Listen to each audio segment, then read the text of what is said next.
On connaît le département où aura lieu le test de blackout cet hiver. Alors, du coup, sans plus attendre, le suspense est total.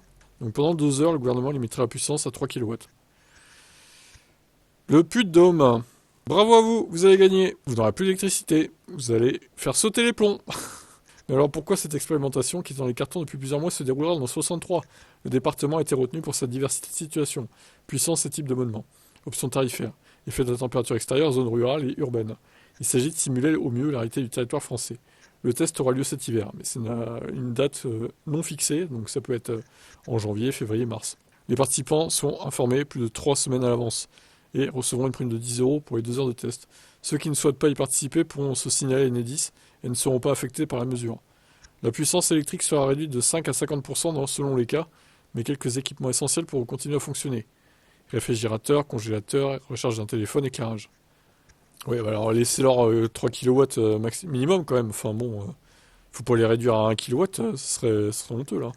Le ministère de la Transition énergétique précise que l'expérimentation vise à mesurer l'impact sur la consommation électrique d'un tel dispositif, ainsi que ses avantages et ses inconvénients. Le choix du Puy-de-Dôme s'est fait en concertation avec les élus locaux qui soutiennent ce test. Le ministère salue en particulier l'avis favorable du maire de Clermont-Ferrand, Olivier Bianchi, qui s'engage à mener cette expérimentation. Son implication, comme celle des élus locaux voisins, permettra au gouvernement de travailler en renforcement de la résilience du système électrique. Ce test découle des réflexions récentes sur les risques de blackout électrique.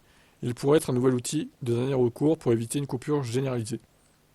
Si toutes les autres solutions échouent, cela inclut la mobilisation de toutes les sources de production, l'utilisation maximale de la capacité d'importation, l'activation des dispositifs d'effacement, le recours à l'interruptibilité, pas facile à dire ça, chez les industriels et la réduction de la tension sur le réseau de distribution. Jusqu'à présent, ces scénarios ne se sont jamais concrétisés. Ouais, bon, voilà, après, pour vraiment qu'ils brident toute la population, il faudrait vraiment que ça soit un hiver extrêmement froid, par exemple, et que toutes les centrales soient au ralenti ou certaines ne fonctionnent pas, quoi. Il y a vraiment très peu de risques que ça se produise, je pense, hein. Bon, après, à voir. Je vous tiendrai au courant de la date de ce test-là. Donc, est-ce qu'il y en a d'entre vous qui vivent dans le Puy-de-Dôme? Est-ce que vous allez accepter ce test si vous êtes visé par celui-ci? Dites-moi en commentaire.